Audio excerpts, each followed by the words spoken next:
Hello everyone. आज के session में हम डिस्कस करेंगे इंटरनल वन टेस्ट के सॉल्यूशंस। स्पेशली हम फोकस करेंगे सेक्शन ए पार्ट पर, जो कि स्टैटिस्टिकल कैरेक्टराइजेशन के बारे में है, और हम step by step her question का डिटेल एनालिसिस और सॉल्यूशन देखेंगे।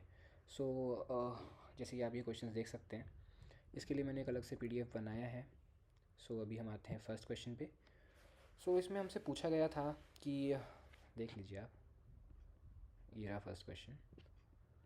तो इसमें हमसे पूछा गया था कि commonly used measures of dispersion के बारे में। ठीक है।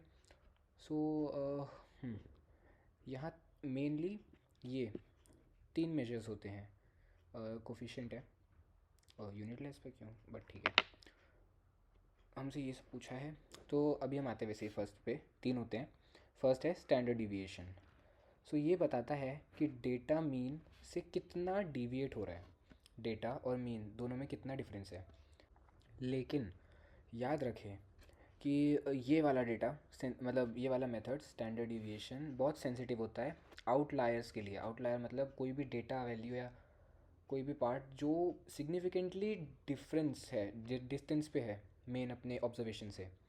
ठीक है, हम सेकंड पे आते हैं। Inter quartile range IQR। ये मिडल 50% डेटा का स्प्रेड है। इसका फ़ायदा ये है कि ये रोबस्ट है, मतलब आउटलायर का इस पर ज़्यादा असर नहीं होता है। ठीक है। And next one is coefficient of variation, CV। जब हमें दो अलग अलग यूनिट्स, हाँ ऐसा बोल सकते हैं, जब हमें दो अलग अलग यूनिट्स वाले डेटा सेट को कंपेयर करना हो तो हम CV का यूज़ करते हैं, क्योंकि ये यूनिटलेस होता है।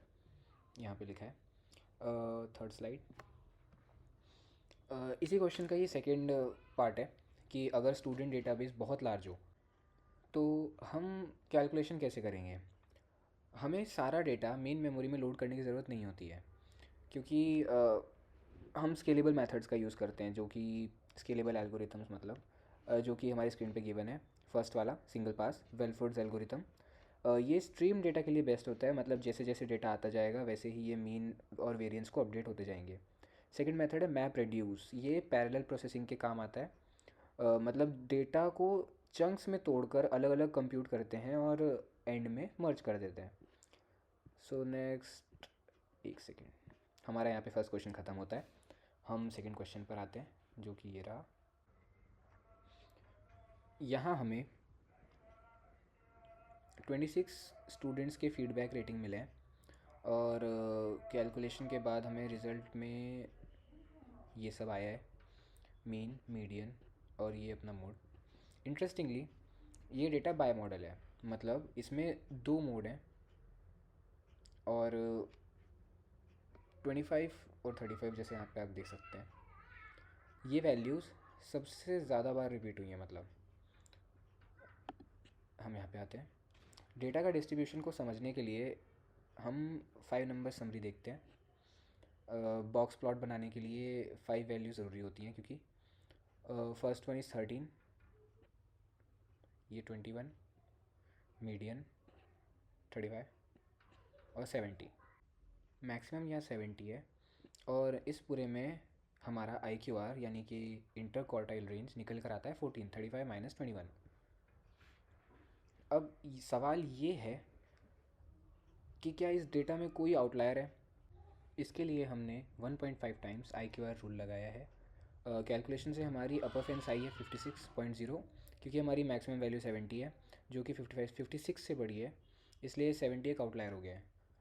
ये स्कोर बाकी क्लासेस के लिए एबनॉर्मली हाई है। बाकी 7 स्लाइड। जब हमारा क्वेश्चन ख़त्म हो चुका है, सो अब हम आते हैं थर्ड क्वेश्चन पे। देख लीजिए आप। तो यहाँ हमारे पास ग्रुप डेटा था related to lab infrastructure satisfaction.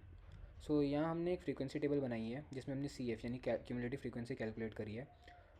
Total N आया हमारा 3194, एंड मीडियन निकालने के लिए हमने उसको n/2 किया, जो 1597 आ गया, 1597। ये वैल्यू 21 से 50 की रेंज वाली में फॉल करती है, सो इसलिए हमारी ये मीडियन क्लास बन जाएगी। नेक्स्ट, अब हम कैलकुलेशन देखते हैं। फार्मूला आपकी स्क्रीन पे है।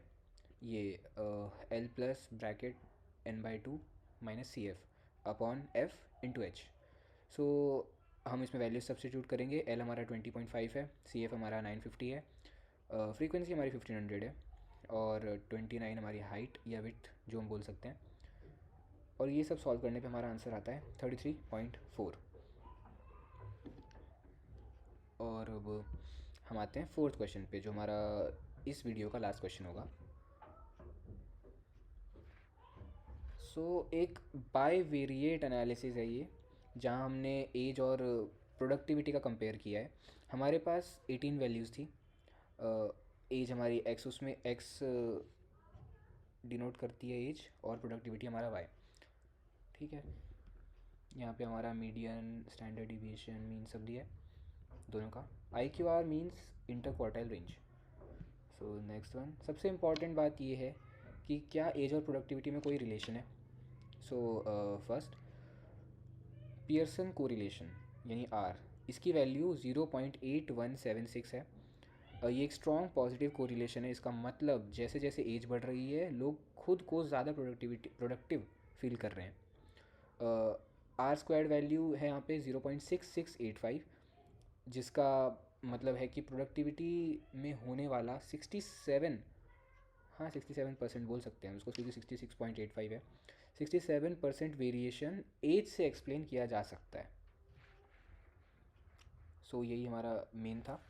उसके बाद last one is image source, जो हमने यूज़ किए हैं। तो इसी के साथ हमारा ये लेक्चर ख़त्म होता है। नेक्स्ट वीडियो में मैं आपको पार्ट बी एक्सप्लेन करूँगा। Thank you.